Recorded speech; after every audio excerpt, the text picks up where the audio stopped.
Today we will discuss about the novel A Grain of Wheat by the African author Ngugi Wa Thiong'o. Ngugi Wa Thiong'o was born and baptized James Ngugi in British-controlled Kenya in 1938. Ngugi and his family were members of the Gikuyu, the largest ethnic group in Kenya. Even from his early childhood, Ngugi's life was framed by the Kenyan struggle against the British. His family was heavily involved in the Mau Mau freedom fighting movement. The Mau Mau, officially known as the Kenyan Land and Freedom Army, is the coalition of numerous groups, predominantly the Gikuyu, Meru and Embu, who fought against the British colonists. A Grain of Wheat is set in the 4 days preceding the Kenyan independence in December 1963, but the author recalls events as far back as British settlement in Kenya in the first 2 decades of the 20th century, when the British occupiers forced tribal groups off their land, making them squatters and often using them as forced labor to propel their expansion across Kenya. Most significant to the story, however, is the Mau Mau uprising, also known as the Emergency, which Ngugi's own family took part in. Within the first year of the Mau Mau rebellion, the British authorities imposed a state of emergency, leading to mass arrest and detention of suspected Mau Mau leaders and sympathizers, including Jomo Kenyatta, a very popular Kenyan leader. This pressure drove the remaining Mau Mau freedom fighters into the forest, where they adopted guerrilla tactics to harass and terrorize British forces who were far more heavily armed and well supplied. Mugo is one of the main characters in the novel A Grain of Wheat. He is a handsome, introverted, mysterious man and had his experience as a prisoner in detainment camps. He is regarded as a hero by everyone in the village because he worked with Kihika, a revolutionary leader, and was fearless under pressure. He lies in his bed dreaming in the beginning of the novel. He remembers his days in the detention camp at Maguita and his present condition. He encounters Warui, a village elder who helped him by giving him land in the village of Thabai. He also encounters Githua, a villager who boasts of being active in the Mau Mau rebellion. He is a man who likes to tell stories and create his own narrative. Mugo went by the hut of an old woman who had a son named Githogo. Githogo was deaf and dumb but had many lovers. He was killed by the whites, thinking him to be a Mau Mau terrorist. After working in his farm, Mugo returns home when he meets Warui, a woman named Wambui and a man named Gikonyo. Wambui worked as a spy during the emergency for Mau Mau. Gikonyo is a member of Mau Mau and the husband of Mumbi, another important character in the novel. Almost everyone in the village is a member of the movement Mau Mau, which has existed for a long time, which had evolved and changed over the years. This movement originated when the whites came to Kenya. The whites took hold of the land and built permanent structures. Resistance followed and Waiyaki, a popular African leader, was killed. The blood of Waiyaki gave birth to the movement of Mau Mau. Thuku, another leader of the movement, was thrown into jail. The revolt failed, but it soon revived. Mugo thought about the meeting he had once attended to meet another famous Kenyan revolutionary leader, Kenyatta, but Kenyatta never came, and instead he met Kihika, another leader who was very young and popular. Kihika soon became the terror of the white man. He was later captured and tortured before he was hanged in public. But the movement continued to grow. The 3 visitors wanted to discuss with Mugo about the Uhuru celebrations coming up in the village. Uhuru is the Swahili word for freedom. It encapsulates both the concept of freedom and the Kenyan struggle for independence. from colonial Britain, especially through the efforts of the movement and the party. Mugo almost panics when they said that they want to commemorate the death of Kihika, the revolutionary leader. As they were speaking, two more men entered the house of Mugo. They were General R and Lieutenant Koina. General R is a freedom fighter and former comrade of Kihika, who emerges from the forest with Lieutenant Koina to discover who betrayed their great leader. Lieutenant Koina is General R's friend, a fellow freedom fighter and comrade of Kihika. Lieutenant Koina joins General R in searching for Kihika's betrayer, believing that it must be Karanja who was working for the whites. The visitors wanted Mugo to be their leader and lead the Uhuru celebrations. General R and Koina knew that Mugo had given shelter to Kihika after he had killed the district officer Robson. They wanted to find out who had betrayed Kihika. Gikonyo always imagines that when he is alone, he could hear footsteps behind him. He was stressed by something and he wanted to reveal a secret to Mugo but couldn't. When he gets home, he avoids Mumbi, his wife. A British agricultural officer draws the plan of a research station at Githima, but he dies shortly and the station was completed by other whites who occupied it. The train plying near the station kills another researcher, Dr. Henry Van Dyke, who had an illegal affair with Lady Margery, who was the wife of John Thompson. Karanja, who works for the whites, detests the menial jobs assigned to him, but continues to do his job for the whites to make his importance felt in the village. Margery mocks Karanja by asking about his love affairs, and he remembers his love towards Mumbi and how she rejected him. John Thompson thinks mournfully about the Uhuru celebration, which will announce the independence of Kenya and about the government run by Kenyans. Dr. Litt also enters the scene with her dog, and she also confides about her bad incident with the Kenyans when she was tied up and got her first dog killed. The persons who did the crime was subsequently hanged.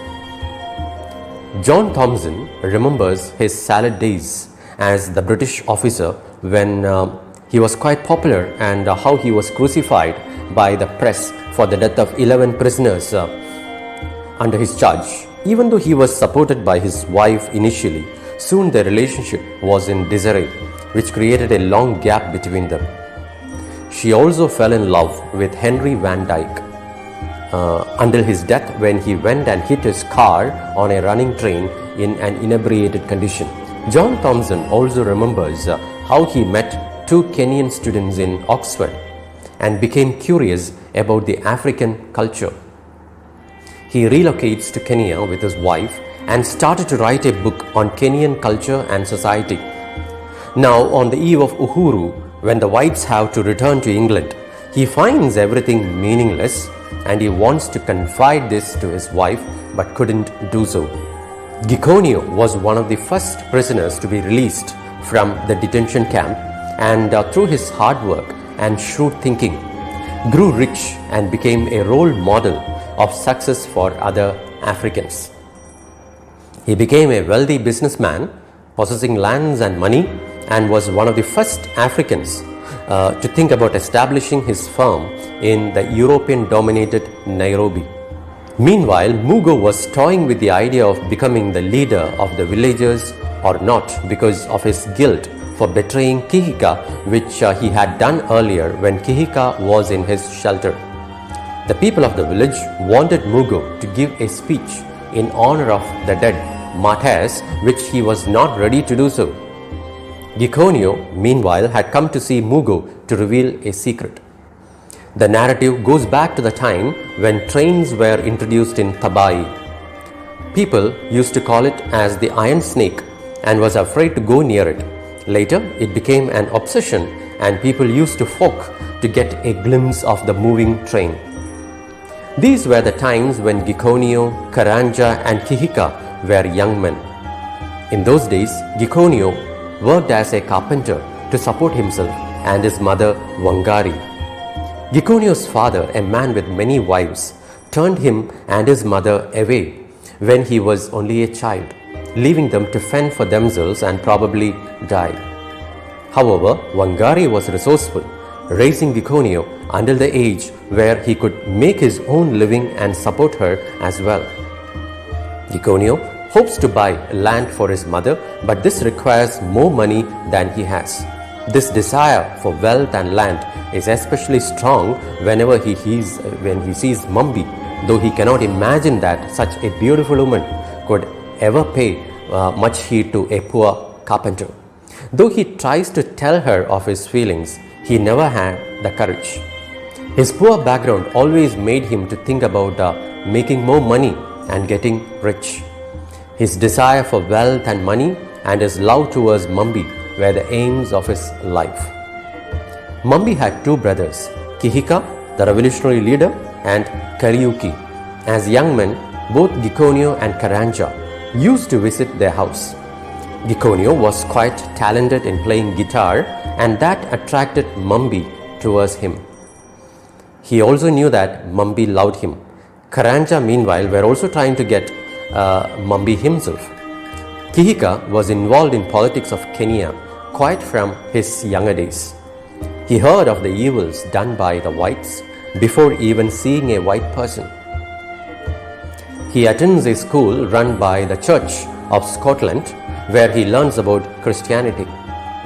Kihika reads the Bible and was obsessed with the story of Moses leading Israel out of Pharaoh's slavery.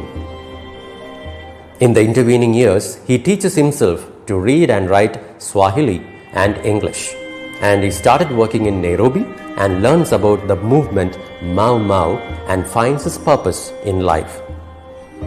Karanja now realizes that Mumbi was in love with Gikonyo, which fills him with hatred.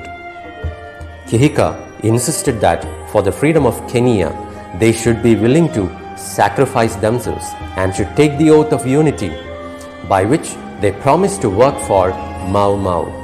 Gikonyo soon marries Mumbi, but he was soon detained by the whites. But his love for Mumbi made him patiently suffer all the torture he has to undergo in the detention camp. He was slowly being like Kihika with a revolutionary spirit. Soon he realizes that Kenya is not going to get the freedom in the near future, and the prisoners in the detention camps will not be released. Hence, he confesses the oath and walks out of the detention camp, betraying his country. From that time onwards, he felt that he could hear the sound of footsteps behind him, reminding him about his guilt and treachery. When he reaches home, he was shocked to see Mumbi with a child which was not his own. His mother Wangari reveals to him that the child belonged to Karanja. Karanja is the new village chief, and Gikonyo had to report to him. In his rage, he tries to kill both Karanja and Mumbi, but injures himself in the process. Gikonyo reveals his betrayal to Mugo and also about Mumbi, who had betrayed him. He loses hope in his love and determines to concentrate on his work and to get rich. But the feeling of guilt always persuaded him. Mugo himself was not able to confess his own guilt. Later, as Mugo walks to a tea shop and meets Githua, the crippled man, who addresses him as their new chief, he resolves himself to become their leader and to serve them. He believes that God will forgive him for his guilt. Mugo goes to meet Gikonyo to tell him that he was ready to lead them, but instead meets Mumbi, who reveals to him the hardships they had suffered at the hands of the British when the men were in the detention camps.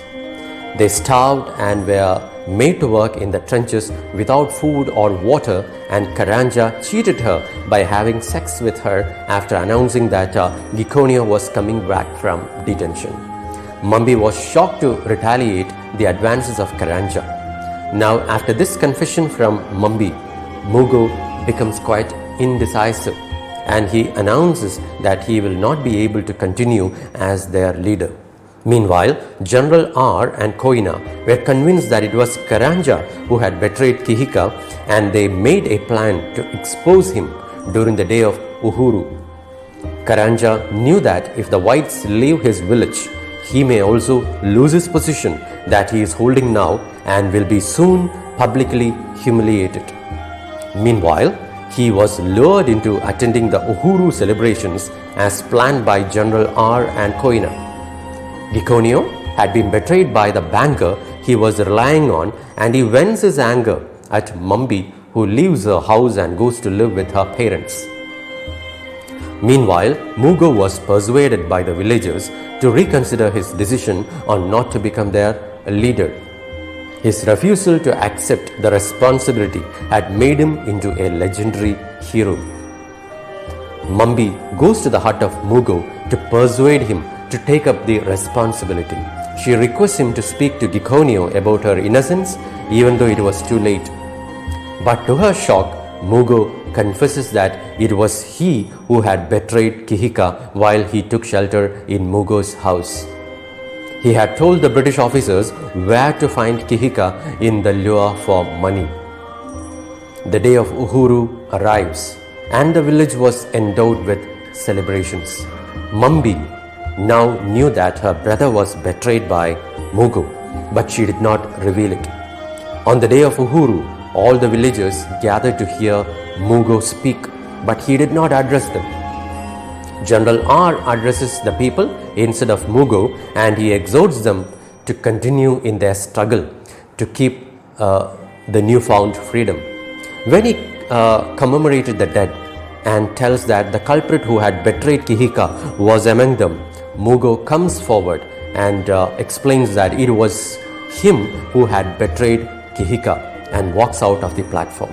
The whole village has become silent as they watch Mugo walks out of the platform. Now let us discuss about the themes of the novel, and the first theme which I am going to discuss is colonialism.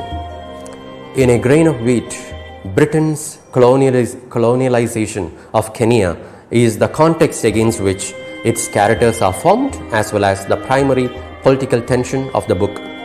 Ngugi Wa Thiong'o, himself a native of Kenya, uses this context and development of his characters to explore the moral aspect of colonization from both the perspective of the British and the rural Kenyans. Ngugi's narrative argues that although both the colonizer and the colonized feel morally justified in their pursuits, colonialism is ultimately an immoral and oppressive practice, justifying the colonized people's struggle for freedom even through violent means. Next important theme, individual versus community. A Grain of Wheat's narrative is framed between the Gikuyu tribesmen Mugo and Kihika, who are fundamentally opposites. Mugo wants nothing more than to be left alone, uninvolved in Thabai's conflict, while Kihika is the self-sacrificing leader of the freedom fighters. Through the contrast between their characterizations, the narrative argues that although the desire to live independent and unburdened is understandable, it is virtually impossible. Each person's life is interconnected with those around them, which consequently makes them responsible for sharing the burdens of their community even at the cost of great sacrifice. Next theme is guilt and redemption. Both Mugo and his fellow villager Gikonyo carry the burden of guilt for secret crimes that they harbor for years, which mentally torment them. Although both men try to run from their guilt, they eventually realize they will only find relief and redemption when they willingly admit to their mistakes and face the consequences.